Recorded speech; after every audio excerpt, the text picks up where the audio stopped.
Salut! Aujourd'hui, on va décortiquer une formation super importante, mais qu'on connaît pas toujours très bien. Le BTS Métier de l'eau. Allez, on plonge ensemble pour découvrir qui sont ces experts qui gèrent notre ressource la plus vitale.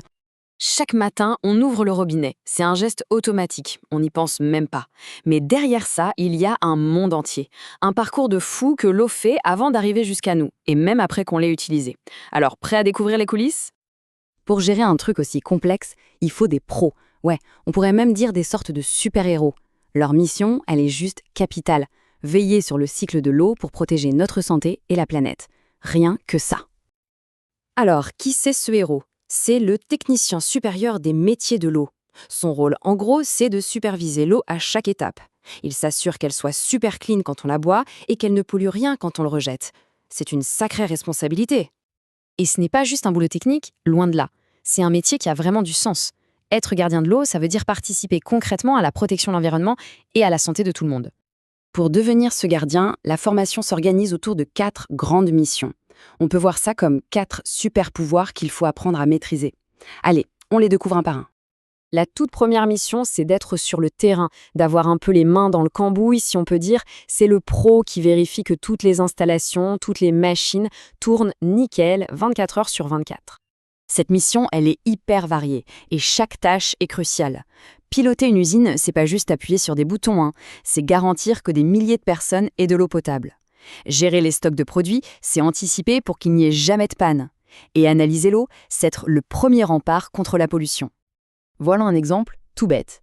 Un orage de dingue éclate, l'eau qui arrive à la station d'épuration est d'un coup pleine de boue, et il y en a beaucoup plus que d'habitude.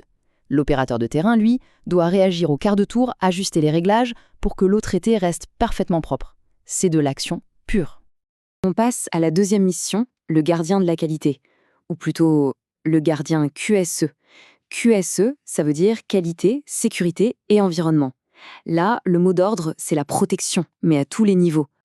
Le point central ici, c'est le respect des règles. Ce technicien, il s'assure que l'eau potable respecte des normes de santé hyper strictes, parce que c'est la santé de tout le monde qui est en jeu. Il veille aussi à la sécurité des collègues sur le site et vérifie que l'entreprise respecte toutes les lois sur l'environnement. C'est le garant de la conformité en quelque sorte. On se met en situation. Une usine doit rejeter ses eaux de production. Le gardien de la qualité, il débarque.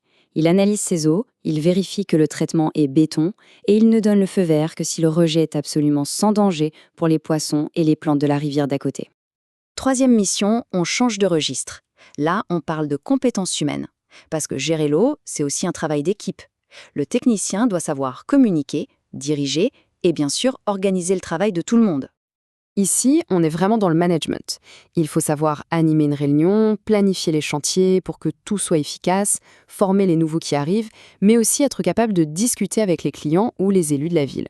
C'est un vrai rôle de chef d'orchestre.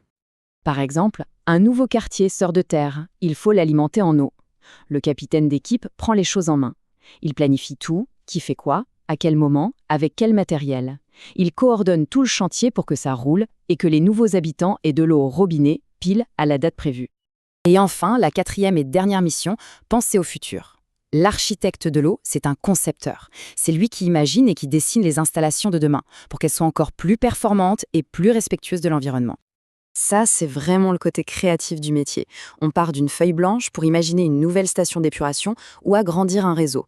Il faut choisir les bonnes technologies, dessiner les plans sur des logiciels spéciaux et suivre le chantier du début à la fin.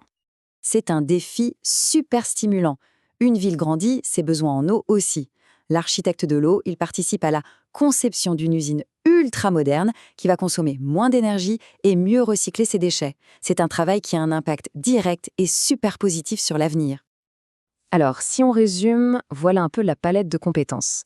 On a l'opérateur qui fait tourner la machine, le gardien qui protège tout le monde, le capitaine qui dirige les troupes et l'architecte qui construit le futur. 4 rôles en un seul, c'est ça qui rend ce métier aussi riche. D'accord, c'est super tout ça, mais concrètement, ça mène à quel métier à la fin? On va voir un peu les portes que ce BTS peut ouvrir. Les noms des métiers peuvent être un peu variés. On peut être technicien d'exploitation, spécialisé soit en eau potable, soit en assainissement.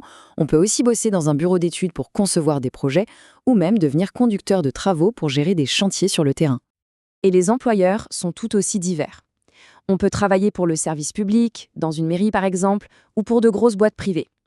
Les industries aussi recrutent beaucoup, car elles ont besoin de traiter leurs eaux, tout comme les bureaux d'études qui dessinent les plans des installations. Bref, il y a du boulot un peu partout. Voilà, notre petit tour d'horizon est presque fini.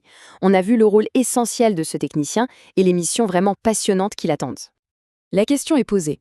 Gérer l'eau, c'est un vrai défi. C'est technique, c'est scientifique, c'est humain. C'est une mission qui a du sens et qui est tout simplement indispensable pour notre avenir à tous. Pour conclure, s'engager dans les métiers de l'eau, c'est vraiment choisir une carrière qui mélange la science et l'action sur le terrain. C'est un domaine qui ne s'arrêtera jamais d'évoluer et de recruter. Un métier utile, stimulant et absolument vital. Une vraie mission pour le XXIe siècle.